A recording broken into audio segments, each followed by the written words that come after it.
white privilege in Ireland, has it always been there? That's one topic we're going to speak about today. And then the second topic will be we're going to react to a video where the Gardaí stop people that are wearing a tricolour, that they stop them and say, we need to see your face because they're wearing a mask. And I want to talk about this because I see this as two-tier policing.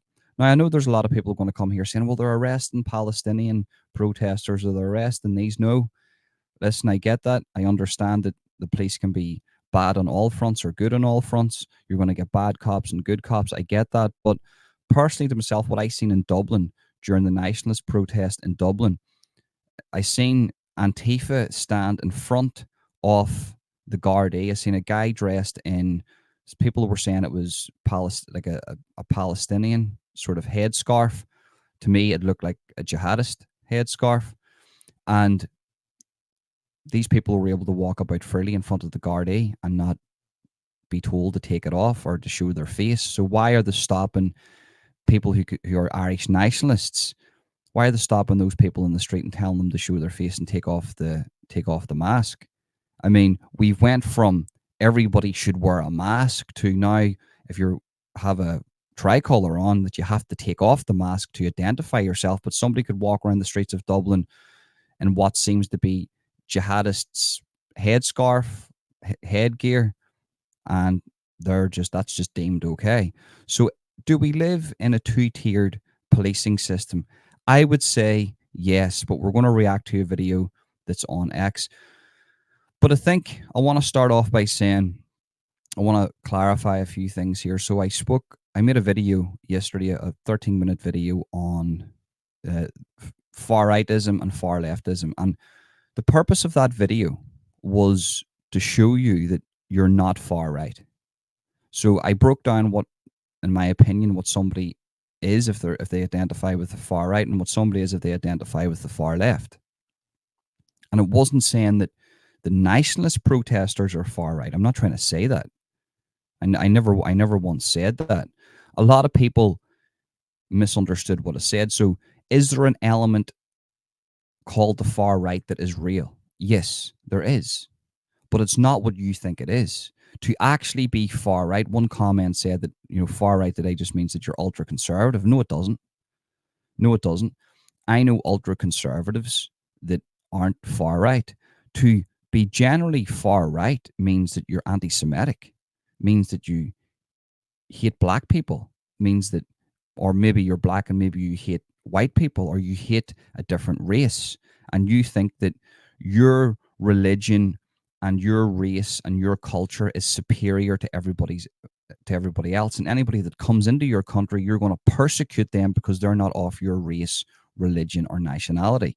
That is the true definition of far right. So we need to really be careful what we accept here. And why are we accepting being called far right? I have a poll up on my community post, and a lot of people, I just asked the question, and you can click yes or no, and the question is, do you consider being called far right as a compliment?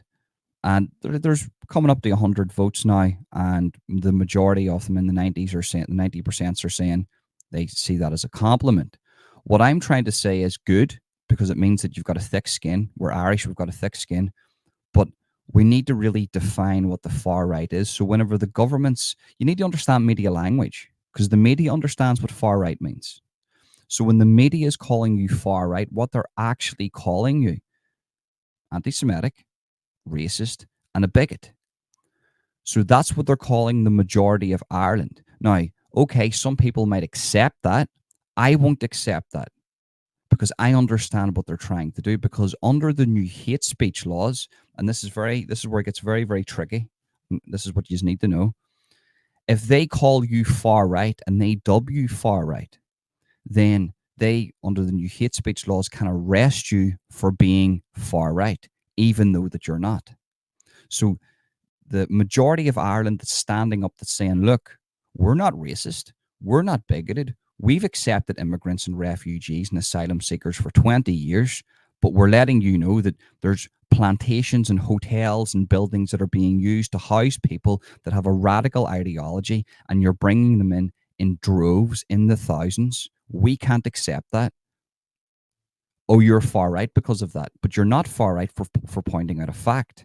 So I think I'm obliged to come forward here and say that you aren't far right, and I don't accept that you are being called far right.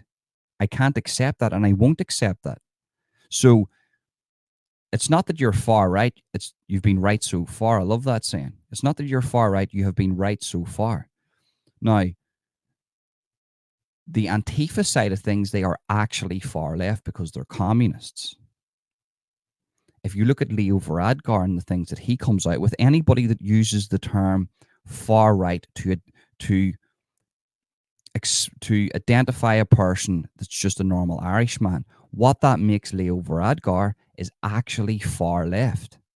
So there's more far leftists in the world than there is people far right. You know, as I said, how many people have you ever met that are anti-Semitic? That I know, okay, there's you say that there's Palestinian supporters. I get that, but I'm talking about in general over the past 20 years that you would meet somebody and you had a conversation about World War II and says, well, you know what? I side with that guy. I'm glad he done that to those people. There's not too many people. So that's what far right is. That's what far right is. It doesn't mean ultra conservative. You can be an ultra conservative and still hold moral standpoints. It means that you're anti-Semitic, you're racist, and you're a bigot. So I don't get that. I don't understand why. I'm not going to accept that. I'm not going to accept that my people are being called far right, because the dangers with that is that it can actually be used against you once you accept that term and say, well, actually, yeah, I'm far right. I'm far right. That's me now. Well, then you've just admitted to the government that you are far right, and under the actual legal definition and the hate speech laws of Ireland, they could probably arrest you, because they could say, well, you hold the values that we go against, our government goes against in Ireland. And in the long run, the 2 years, the 3 years, the 4 years, the 5 years, if it progressively gets tyrannical, then they could possibly arrest you. So we need to be careful what we condition ourselves with and what we accept. You need to be intolerant. Being tolerant to any new government legislation without scrutinizing it and without looking into it means that you're an idiot. You have to be intolerant. I'm intolerant to everything, completely intolerant. So that's why I made the video, to break down the definitions and my opinions, because it seems to be opinion based today, what the far right is. But in my opinion, and what I think the legal definition of the far right is somebody that is anti-Semitic, racist, and a bigot, and that's none of use.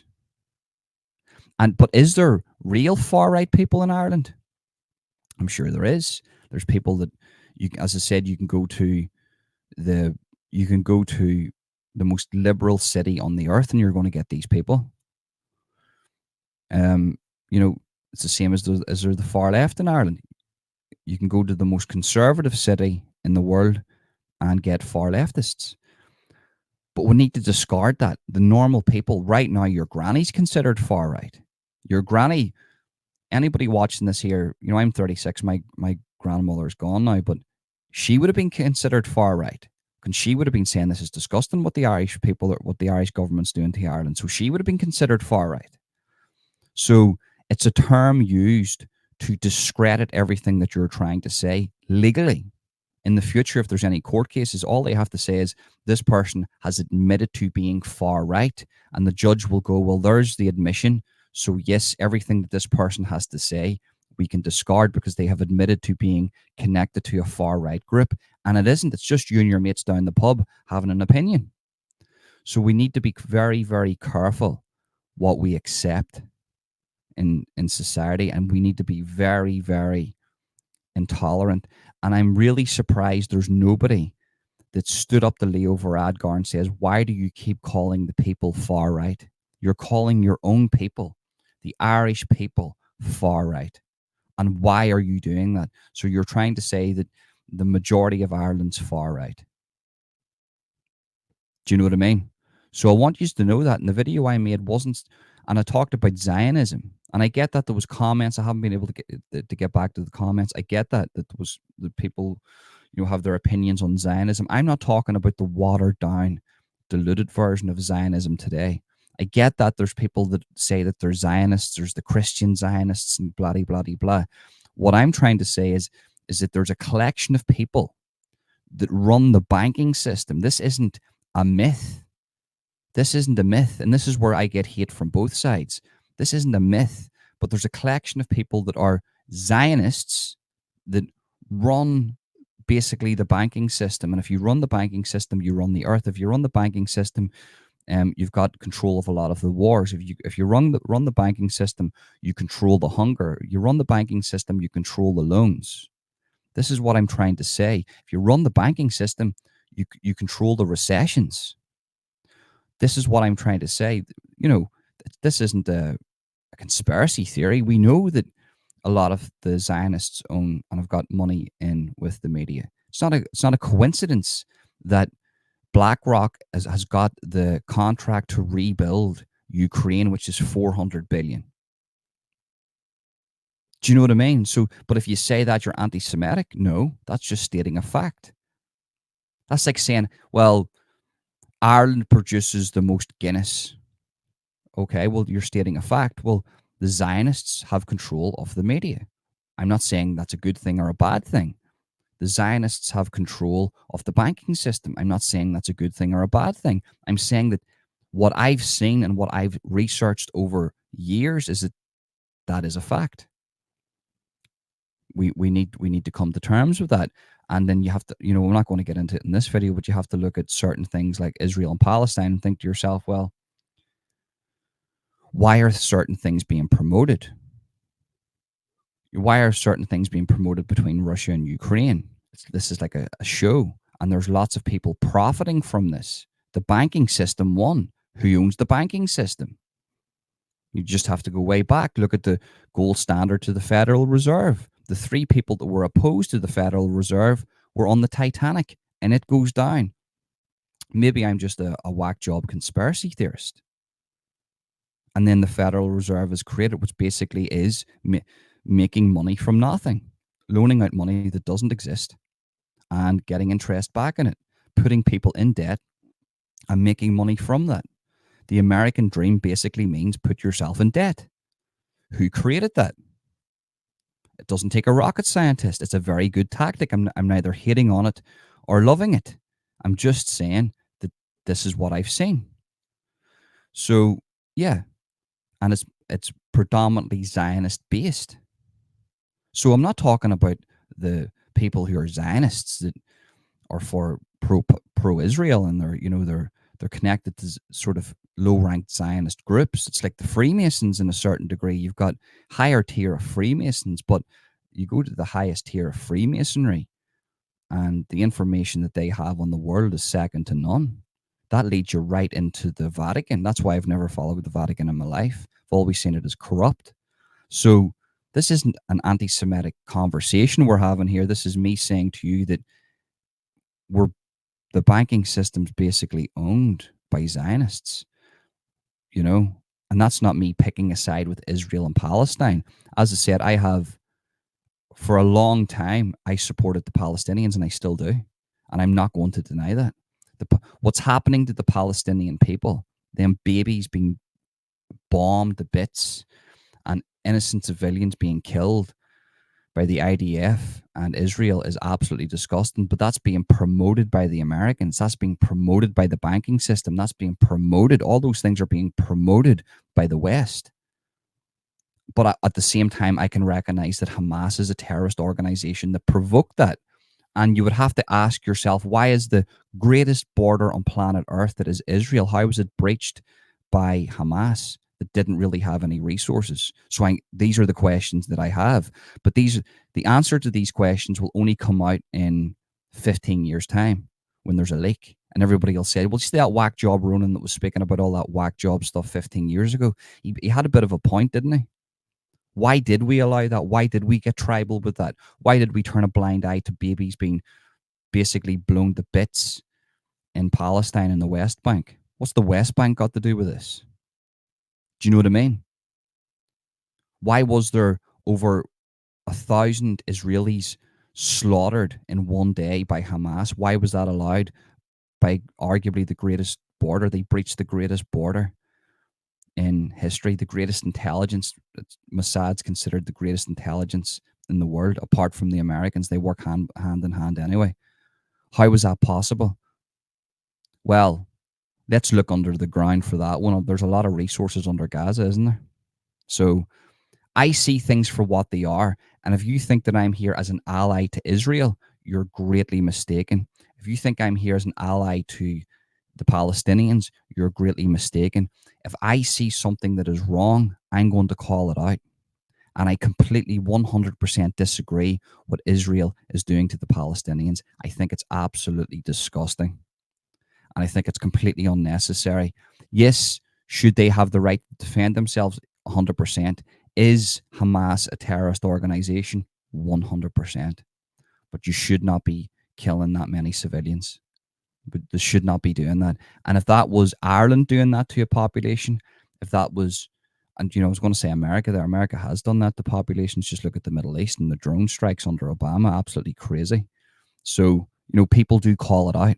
And this isn't a leftist point of view or a rightist point of view. This is a humanity point of view. I don't want to see children dying, whether that be Israeli or Palestinian. So shoot me for that one. We came over here to Gripped Media, and I thought this was very interesting. You've got a guy here asking a simple question to these people, and the answer he receives, it's like they're stunned that he asked the question. So let's go over here and let's react to this. Deputy, previously as Social Democrats co-leader, Deputy Catherine Martin told the Dáil that even when Ireland was oppressed by Britain historically, Irish people still benefited from white privilege at that time. And while it's true that the Irish have known a fair share of oppression, the reality is during that oppression, we still maintained our invisibility cloak of white privilege. So I'm just wondering if it's still the party's position that Irish people were historically privileged. We don't have any TDs called Catherine Martin. Look at the look on that fella's face at the right-hand side with the check shirt on there. He's like, why are you asking this question? These people are robotic.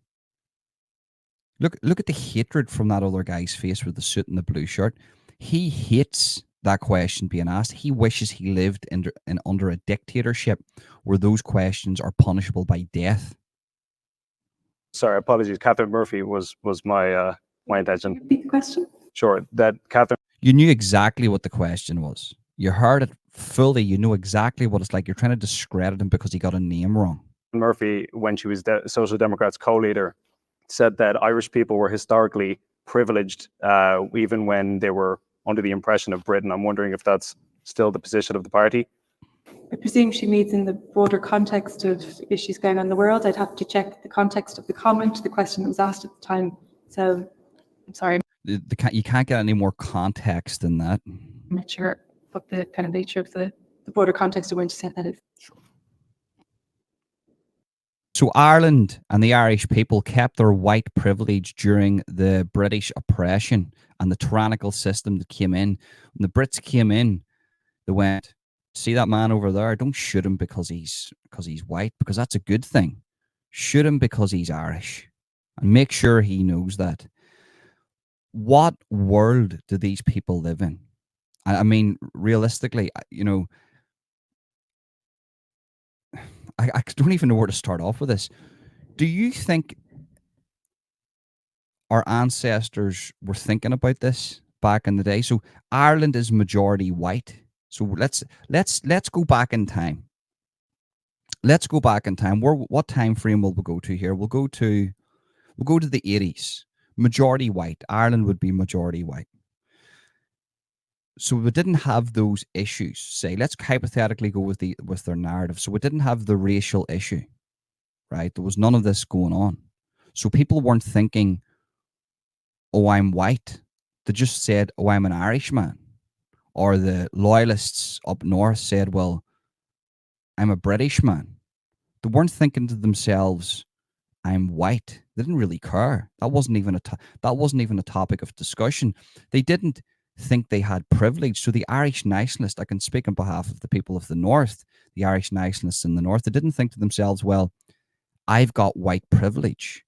Did my grandmother have white privilege whenever she was spat at in the street of Belfast, when she was in Belfast, because she wore an Irish brooch? Did she have white privilege? Was that a form of white privilege? Was the people who were raped and murdered by the black and tans, did they have white privilege? Did they still hold a level of white privilege? Oh, right. So the Irish, what a crazy statement that is. I don't even know how to react to that because it's so dumb. It's so stupid. You know, this is what's running Ireland. This is what needs to be voted out of Ireland right now. This is 100% divisive politics that have came in here to divide you, because there's going to be a lot of whack jobs that watch this and they're going to think to themselves, well, you know what? I did have a little bit of privilege because those black people in America, they've had a rough time of it, haven't they? But what's that got to do with us?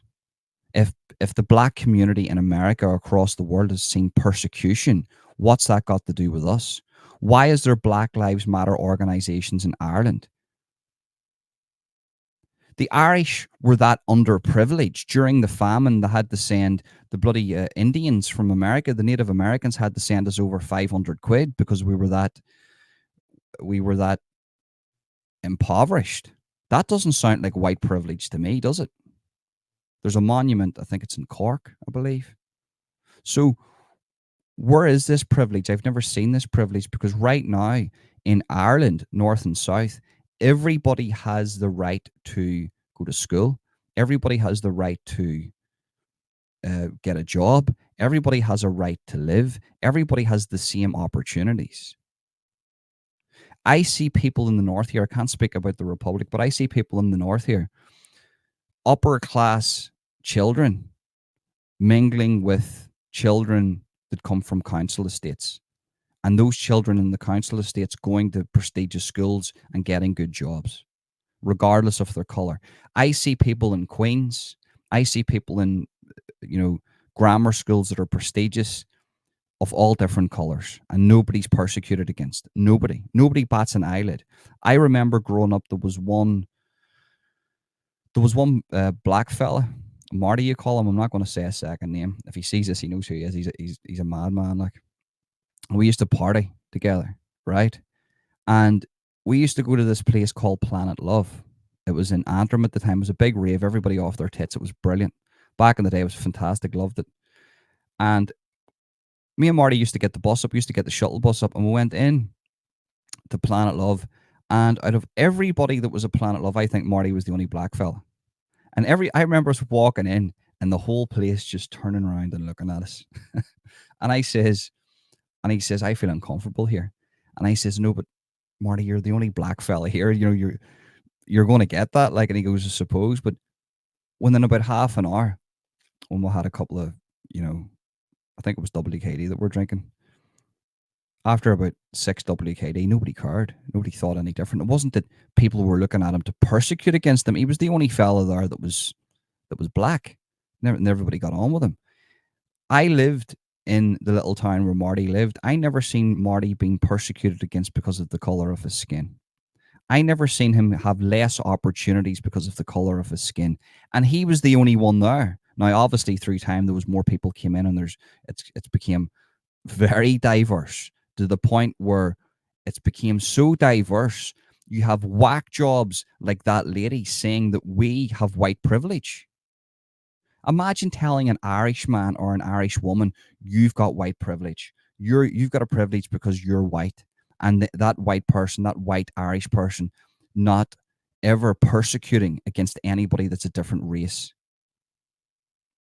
This is what we need to vote out. This is Ireland corroding itself. This is the left eating itself alive. The Irish people have never persecuted anybody because of the color of their skin. I have worked with people from all different races and religions, and I never once, whenever talking to somebody before we give them a job, I never once said we need to be careful because this person is a certain race. We have not given people jobs because they weren't qualified enough. But there's been many people, that this isn't even a thing in Ireland. Yes, is there racist people in Ireland? Yes, but there's racist people everywhere. But there's not one as a whole. The Ireland isn't persecuting people because of the color of their skin. So it's not even an argument here. What that is corrupt far left politics from America infiltrating little Ireland, and then that rhetoric being spewed out by these morbidly obese shit talkers that are running Ireland. That thing should not be anywhere near controlling anybody or near legislation or near policies, because that thing that was speaking there, I'm not talking about the three, they're idiots, they're useful idiots, but I'd forget the other woman's name, that other thing that was speaking in the house there. She needs to be eradicated from that job ASAP, because she is using divisive politics to divide the population, because she understands 10% of the population have got really, really low IQ. They're going to listen to her and they're going to think, well, I've been white. I must have white privilege. Oh, let's go out and kiss the feet of everybody that isn't white. You know, these are the types of people that they're speaking to. This is what I'm trying to say. We need to make sure that that's eradicated from Ireland, because they are actually creating a problem that doesn't exist. What's it? Problem, solution, reaction, or something, isn't it? David Icke says. That's what that seems like to me.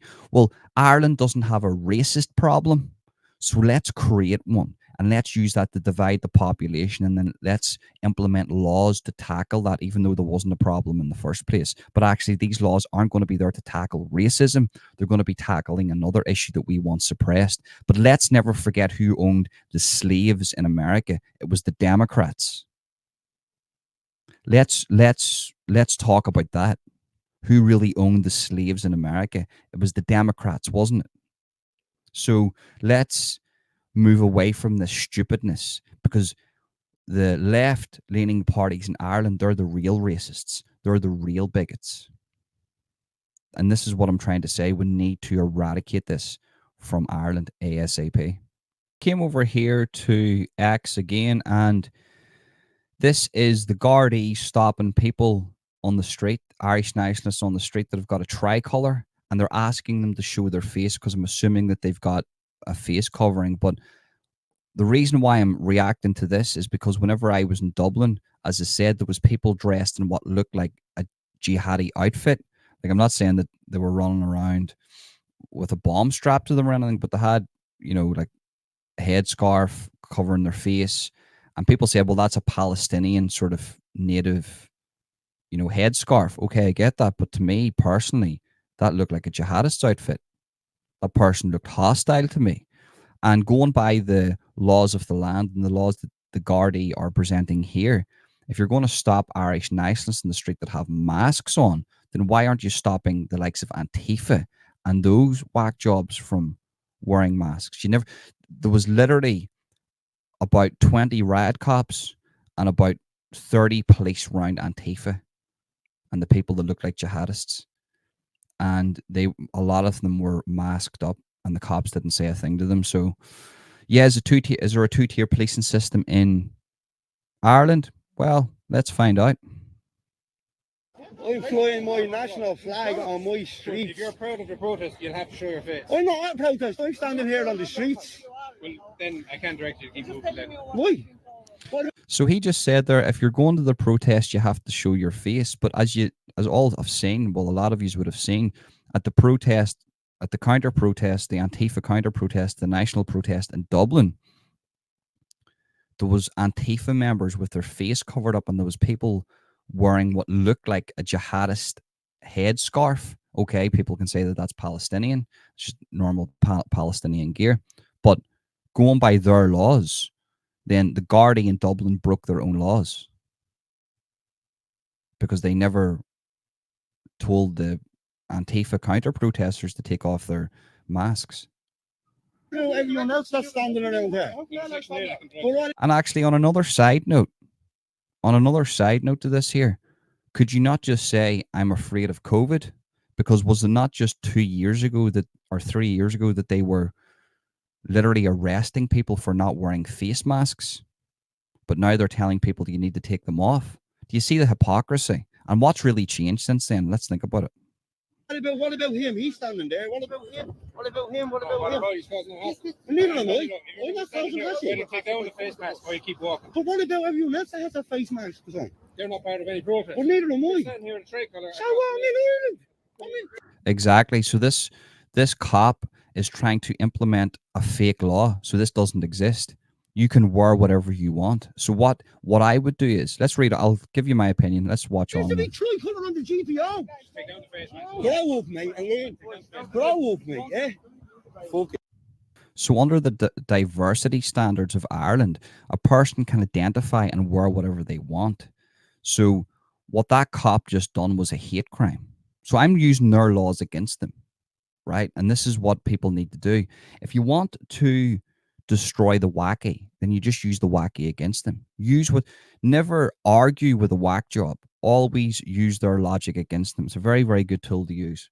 So, for instance, that cop's just committed a hate crime.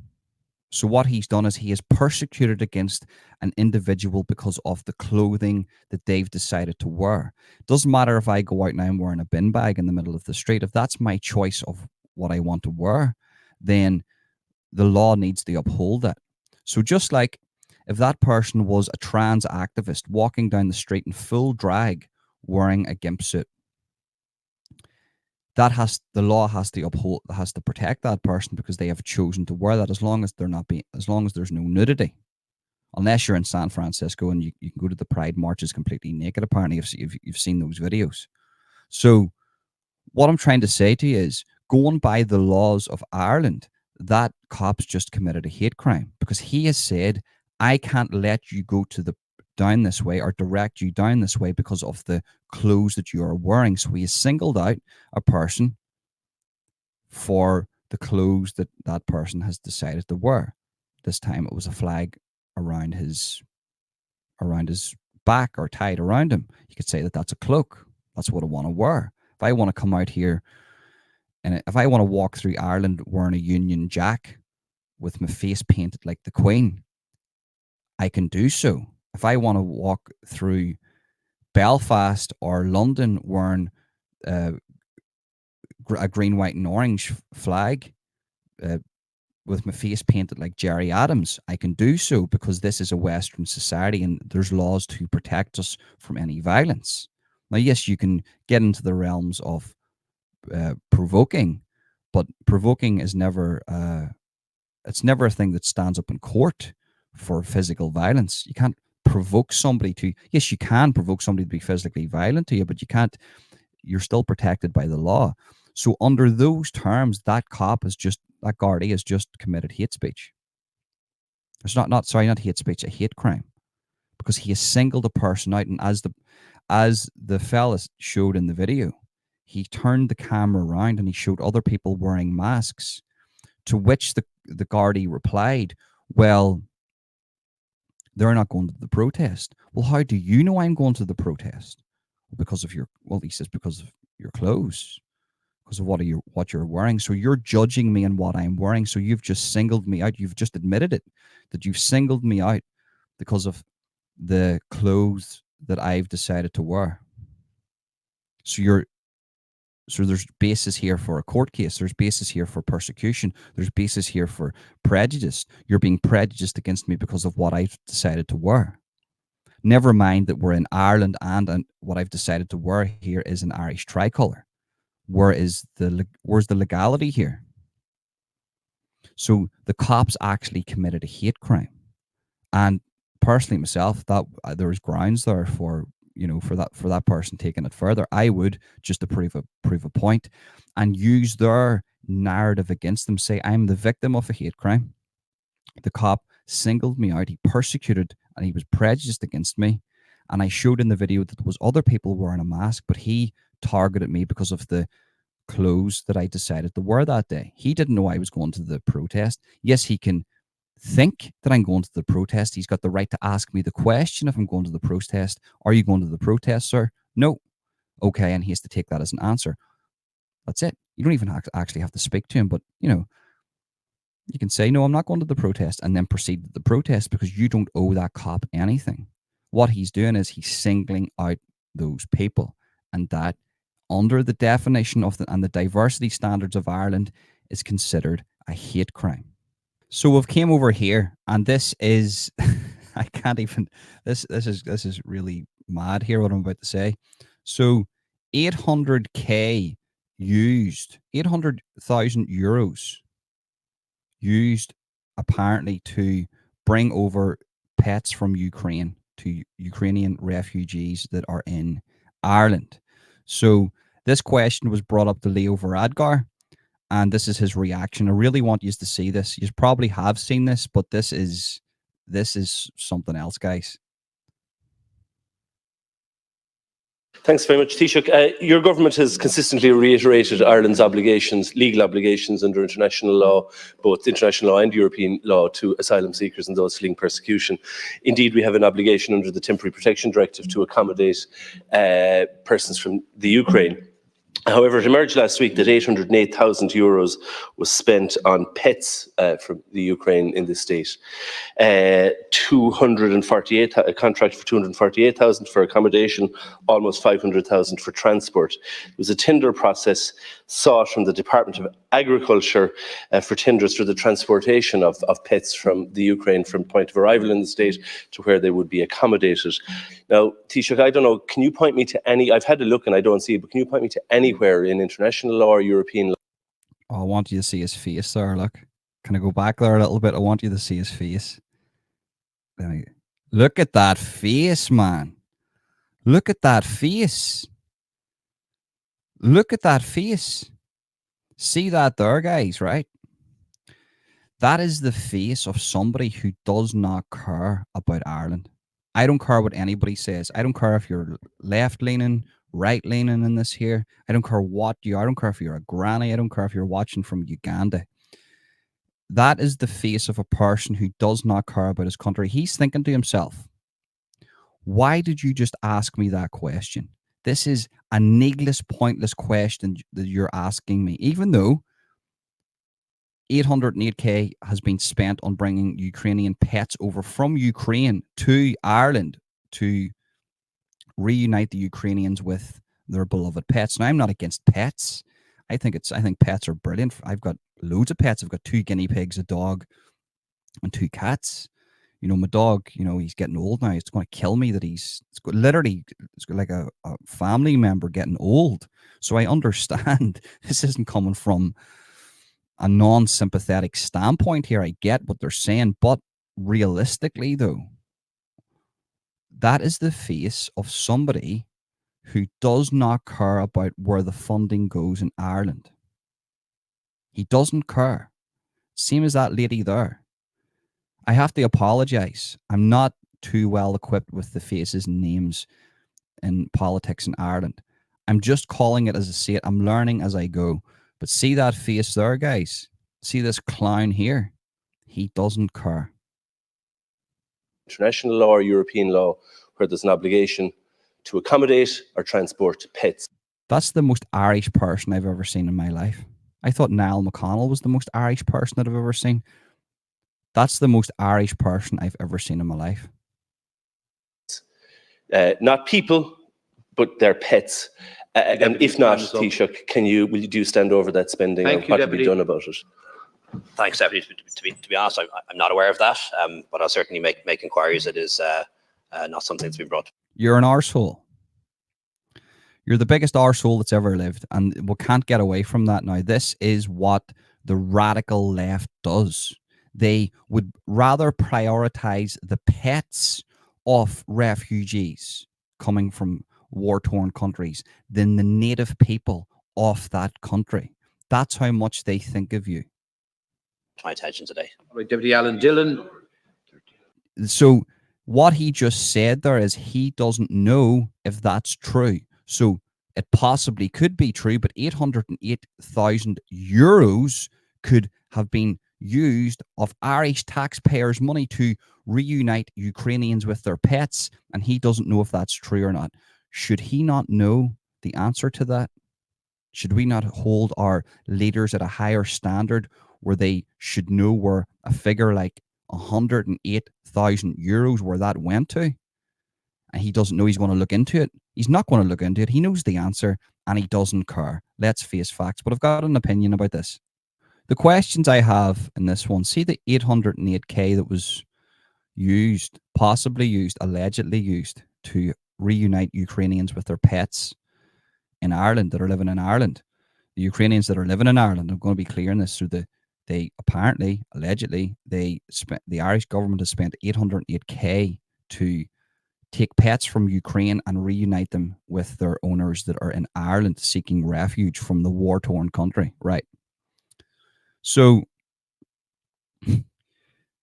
is that money taxpayers' money, or was that funded by charity? So sometimes you can have a government charity that collects money for refugees, and was 808k whipped up by a government charity organization or an NGO under the alias of a charity, well, as a charity to reunite Ukrainians with their pets. Now, it doesn't really make a difference, because if that's the case, just say it, hypothetically say it wasn't all government money. It wasn't taxpayers' money that they used. It was just money that they raised through a charity to do this.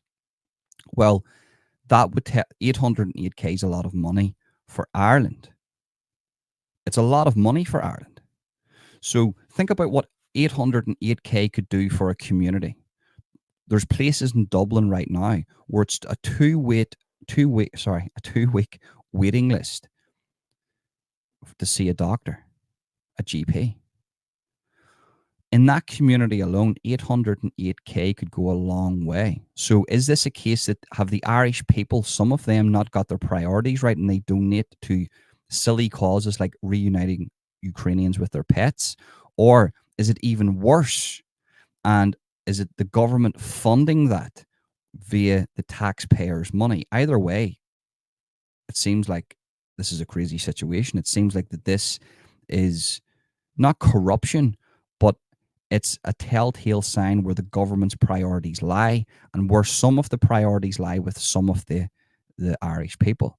I would go as far to say that this wasn't raised through charitable donations, and this was given out by the taxpayer to reunite Ukrainians with their pets. And as I say, I'm not against pets. I understand that, you know, a lot of people in Ukraine would be worried about their pets, their dogs, their cats, their fishes, or whatever their hamsters, their guinea pigs. But realistically speaking, why is that one of the priorities with the Irish government? And Leo Varadkar, I'll go as to say, allegedly knew exactly what the answer was. He just didn't want to answer it. And you've seen by his face, is there nothing more better that you can talk to us about? Because 808k to me is nothing. Because I could sign in to one of these WEF meetings or European meetings and probably make that in an evening. So 808k to Leo Varadkar is this. If somebody came to me and said, Ronan, see in the local community here, £10,000 has been raised to help Ukrainians reunite Ukrainians with their pets, I would say catch a grip of yourself. And if you ever come to me again with that, if you're telling me if that's the truth, give me that 10 grand right now, and see the homeless people that are in Belfast. We're going to distribute that to the homeless people in Belfast that are starving on the streets. That's what I would do. Or if I was Leo Varadkar, I would stand up and say, this is an absolute disgrace that it's possible that taxpayers' money has been used so needlessly to bring over animals that are in Ukraine to reunite them with their owners. If that is true, I categorically apologize for that, and I'm going to look into this to see what's going wrong here. He didn't care. He doesn't care. He doesn't care about you. He really, really does not care about you. And that is clear now. Right, so we've came over to a YouTube channel called Peter Dooley Dublin, and I want you to head over and subscribe to him. Any content that I've used today, any content that I've reacted to, I want you to head over and subscribe to these people because they're doing a service. And because I'm not in Dublin, I'm in the north here, I'm not seeing what it's like on the streets on a day-to-day basis. But it's good that there's people like Peter, Niall McConnell, Michael O'Keefe, so many more of them. Sorry if I missed you. The Irish Git on TikTok and X that are doing a service to the people of all of Ireland. They're informing me on what's really going on. And this channel I find very, very interesting. And he talks about things. He goes to the areas that are affected. There's a couple of videos I want to react to this week where he goes to I think it's like an immigration office or something where there's like people outside the office on the streets in tents. And it's really showing you the homeless crisis in Ireland. We'll react to that further on in the week. But this is interesting. I find this video very interesting. I watched this last night before I went to sleep. And profiteers from the immigration chaos. And I think you need to see this. If you haven't seen this, you should go and see this. What is his handle? I'll go check out his handle here and tell you his handle. So his handle is at Peter Dooley Dublin 4366, all lowercase, and head over and subscribe. He's doing well. He's got 243 videos with 2.1k subscribers, and he's doing a service here, people. He's doing a legitimate service, and I want you to head over and subscribe to him. He's a good lad. Hello everyone, and thanks for supporting my videos. And we'll get into the reaction video now. Hello everyone, and thanks for supporting my videos, and really appreciate everybody likes, shares and comments on my posts. Today I'm on Winfield Road in Rathmines. You can see this big hotel. Planning permission was granted for this hotel in February 2022 for a 74-bed, 4-story hotel, boutique hotel. Owned. So just to make that clear, planning permission, let it go ahead for a 74-bed hotel in this area. I wonder what that's going to be used for. By multi-millionaire hotel owners Ray Byrne and Owen Doyle.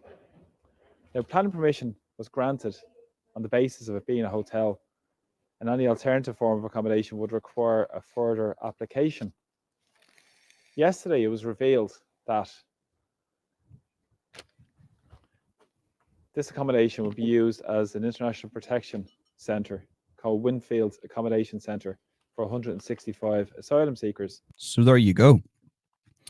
As he's just stated, that anything else other than a hotel, any other type of accommodation, i.e. asylum seekers, would need a further application. So they would need the go-ahead to do this. But we know what Leo Varadkar and his government is like.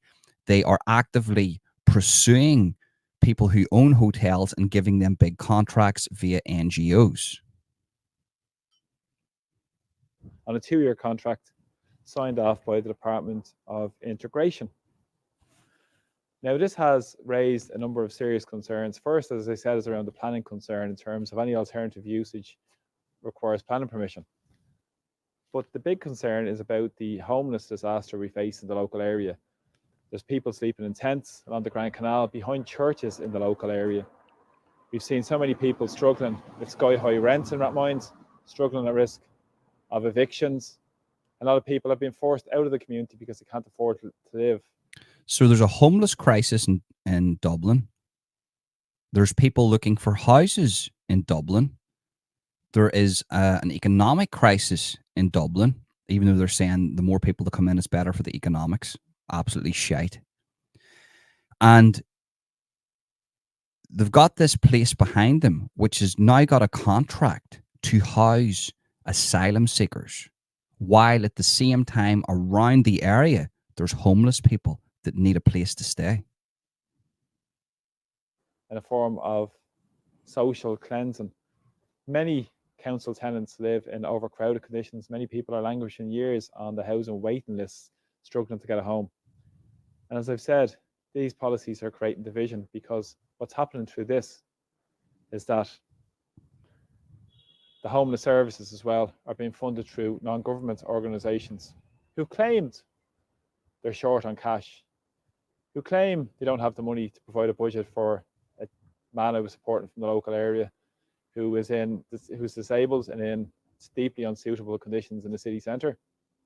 But at the same time, it seems like it's an endless money pit for the millionaire commercial property owners.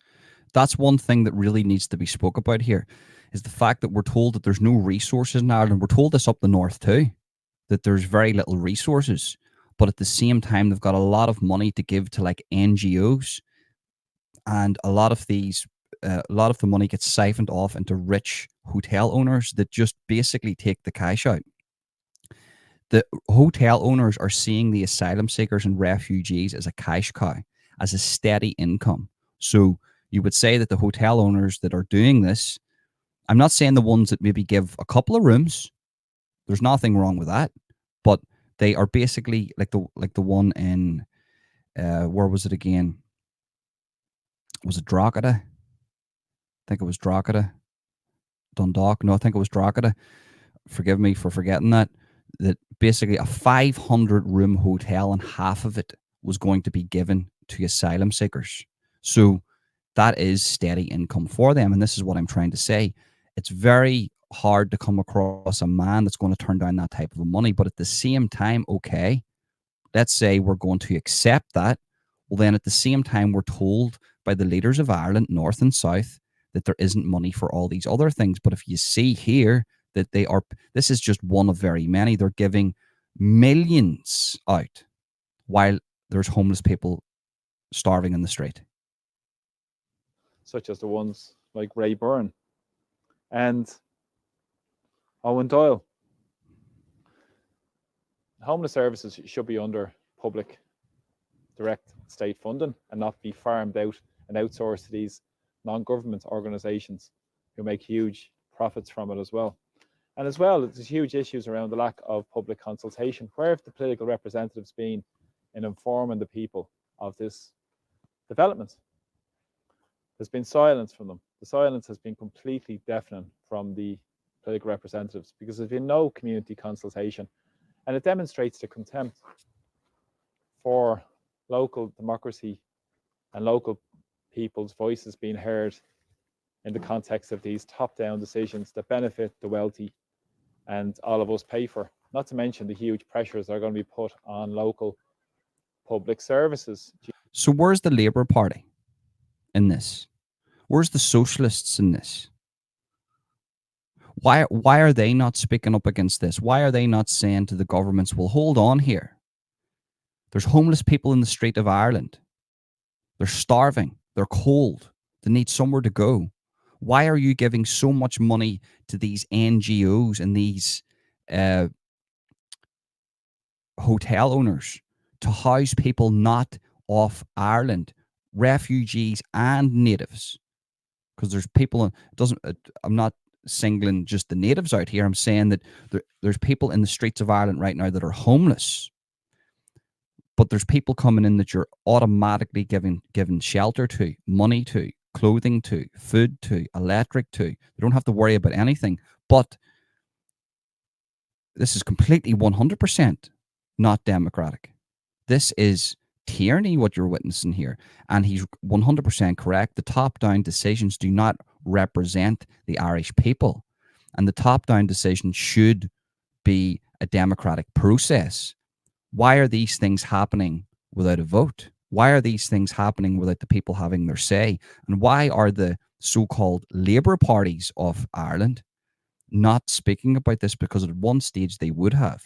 If you go back into like the 90s, the early 2000s, regardless of what country you're talking about, England, Ireland, the Labour parties would have said, you're not doing right by the people. But as it stands, the Labour parties are bought and paid for, and all they really worry about is trans issues. It's crazy. Due to the already stretched public services we have in the local area. I was talking to a guy in the local area yesterday. He said he's up to 2 weeks waiting for a GP appointment. Now you consider the lack of integration also as well. So, and the proximity to various other services in the area and lack of services. So these are serious concerns.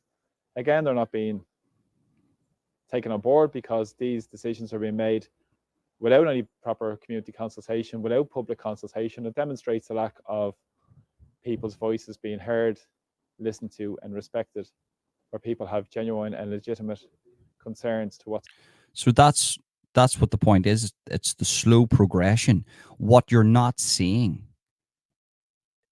is the problem.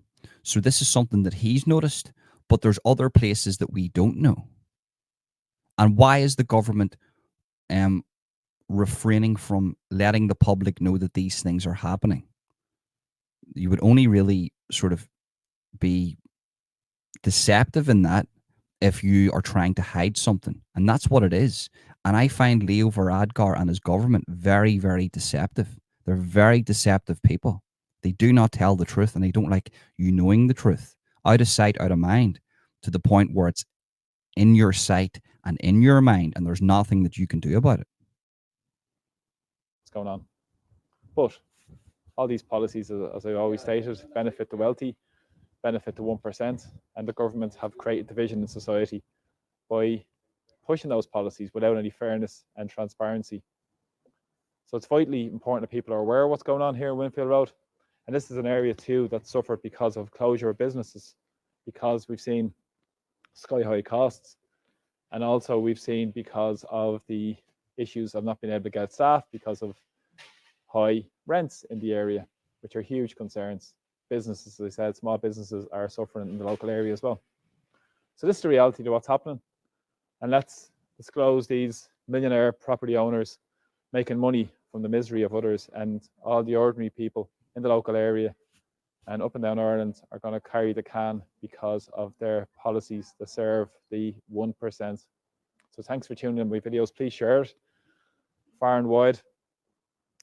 And please like my YouTube channel, Facebook page, and various other channels as well. And please support and follow my work. So take care. Talk to you all soon. So make sure you head over and subscribe to Peter Dooley, Dublin. I will actually leave the link for his channel in the description. Not the I can't post a link, but I can tag him, and you just press the little tag that I've used in the description, and it'll take you over to his channel. Head over and subscribe. Go follow him on Facebook. He's doing fantastic work, and yeah, 100% respect from myself to him. What do I think of that? Well, the first thing that comes to mind is that the wealthy elite has found a way to use Labour parties and left-leaning parties to still get what they want. And what do I mean by that? Well, back in the day, they would have just done things and says, look, we're doing this to make money and there's nothing that you can do about it. They realize they can't do that anymore. So what they do is they attack the government or use the government a different way. Listen, we're going to help you out, Leo. We've got a building here. We can turn this into a hotel. We can house so many refugees or asylum seekers. This goes on all around Ireland. Nobody needs to know about it. We've got the contract for the hotel. All we need is building control to sign this other application that will allow us to house them. 100%. How much is it going to cost? A couple of million? That's fine. While at the same time, there's homeless people on the streets. Homeless natives and other homeless refugees and asylum seekers. So what is the play here? Why is the government doing that? Why is the government allowing this to happen? Well, as it stands, I think the Irish government aren't for the people anymore, and they need to be voted out. And no matter who you are, whether you're a granny in your house, a young lad in his house, you're still living with your mum, you've got your own house, you're a millionaire, it doesn't make a difference, because if you allow this to happen, to continue to happen, then the next 15 years of Ireland will change, and not for the better. And anybody that speaks up about this has been considered far right. And that's what I spoke about at the start of the video, that we need to be very careful about our definitions here. Pointing this stuff out doesn't make you far right. It just makes you right so far. And I don't know where this is going to go. I think the resolution is for less government control. Ireland has went through a phase now where 10 years ago we give the government a lot of control. Now that control is being abused. They are actively working for the spider web in the tarantula in the spider web, in the center of the spider web that is Europe, and the elites that run that place. So this is what's happening.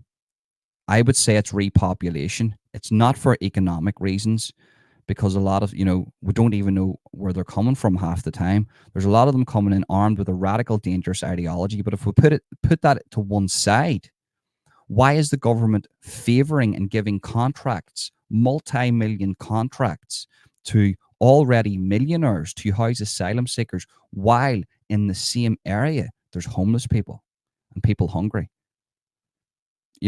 These are questions that you have to bring to your government, and these are things that you need to protest about. And this is the reality of the situation.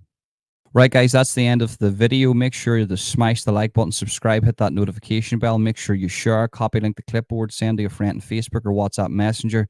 Sharing is caring, spreading the word is good. Anybody that I've reacted to today, make sure you head over and follow them on X, or subscribe to their YouTube channel, or go follow them on Facebook. I'll leave a few of the links and the handles in the description. And if you're watching this on X, make sure you head over to my YouTube channel. Just use the little handle on the screen, @StrayCabbage, all lowercase. If you're watching this on YouTube, make sure you head over to my X. That's the free speech platform. And you can get my complete uncensored opinion. If you're watching this on Rumble, do the exact same thing. So yeah, guys, that's it. Thank you very much for tuning in. Peace.